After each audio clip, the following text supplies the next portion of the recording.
Good day, I'm Stephen McHugh, and this is your JIS News for Friday, March 13. Health and Wellness Minister Dr. Christopher Tufton is currently heightening Western Jamaica's level of response for the novel coronavirus, COVID-19. The move is another step in the island's risk assessment mechanism and follows the confirmation of 6 new cases on the island. This brings to 8 the number of confirmed cases. They include 2 males who arrived on March 7 from Trinidad, having traveled from Malaysia through Dubai and London. Another male who recently traveled from Manchester, England, was taken to hospital in an ambulance on March 11 after falling ill at his hotel. A Jamaican overseas ship worker who arrived on February 25 presented to hospital with symptoms on March 10. The other 2 cases were contracted locally, having come in contact with the first person who was confirmed with COVID-19 on the island. Meanwhile, the Ministry of Health is trying to trace persons who may have come in contact with those who have tested positive for the virus. Persons who were on flight AA 1515 from Miami to Montego Bay on March 7 are being urged to call 888-754-7792 or email covid19@moh.gov.jm. The ministry says it is seeking to expedite its process of contacting all persons who came in on the flight using the information on the flight manifest. The second person to be confirmed with COVID-19 came into the island aboard that flight. The second patient is a Jamaican national who traveled from London to Miami and connected from Miami to Montego Bay. Similar attempts are being made to trace all persons who came in contact with the first patient to test positive. The ministry is seeking to make contact with all persons who attended the funeral and burial which followed at Meadowrest Memorial Gardens for the late Gloria Clark on Saturday, March 7, 2020. Individuals are asked to contact the Health Ministry at any of the following numbers: 888-1-LOVE, that's 888-663-5683, 888-754-7792, 876-542-5998, 876-542-6007, 876-542-6006, 876-542-5998. Persons may also send an email with their contact details to covid19@moh.gov.jm or jacovid19facts@gmail.com. The Ministry of Education says it is providing online resources for grades 1 to 9, while frequent learning tips will be provided via social media during the 14 days that all public schools have been ordered closed. The directive to close schools was issued by Prime Minister Andrew Holness yesterday and took effect today.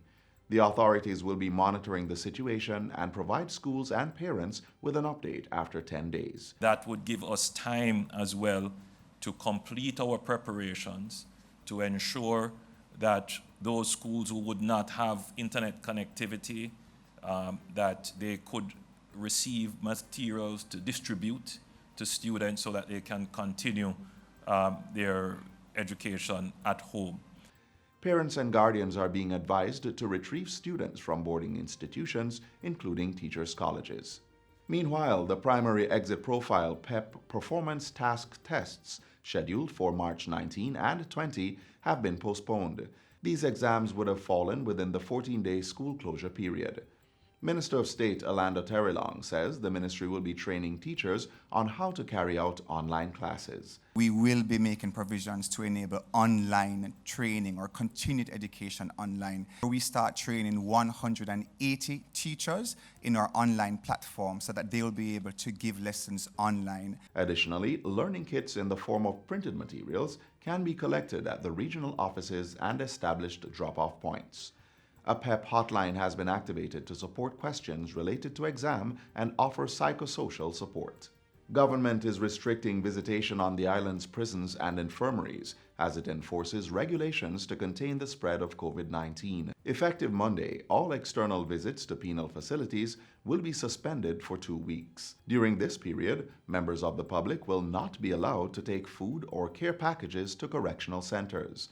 Meanwhile, local government minister Desmond McKenzie says the decision to restrict visitation to infirmaries and Golden Age homes is based on the consideration that the elderly are among vulnerable groups for more serious complications from the virus.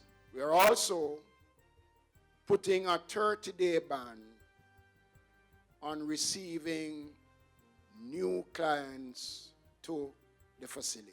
Secondly, we will be putting in temporary employment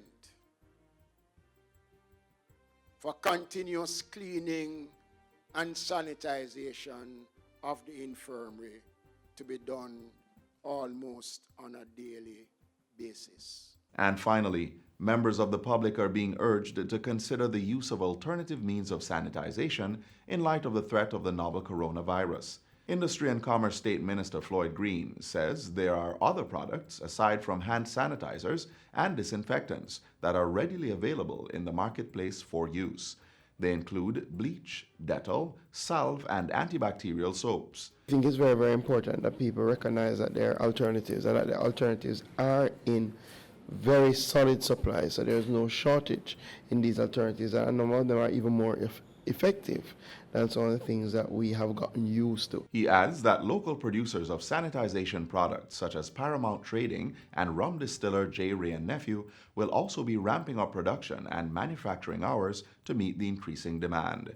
At the same time, Minister Green is cautioning the public against the use of inferior products that are deemed to be useful for sanitization, as well as the mixing of certain ingredients. We have asked our National Compliance Regulatory Authority to really focus on items around disinfectants, hand sanitizers, those products that we see are in high demand. What we do not want are inferior products being passed off to customers and giving a false sense of safety when they in fact do not have the required ingredients. And the NCRA has already been out in the field, and they will be making public their findings as they come across products that are saying that they do X when they really do not have that capacity to so do. Minister Green was speaking on Thursday during a meeting with manufacturers and distributors of disinfecting agents. And that's it for JIS News Today. I'm Stephen McHugh. Thanks for watching.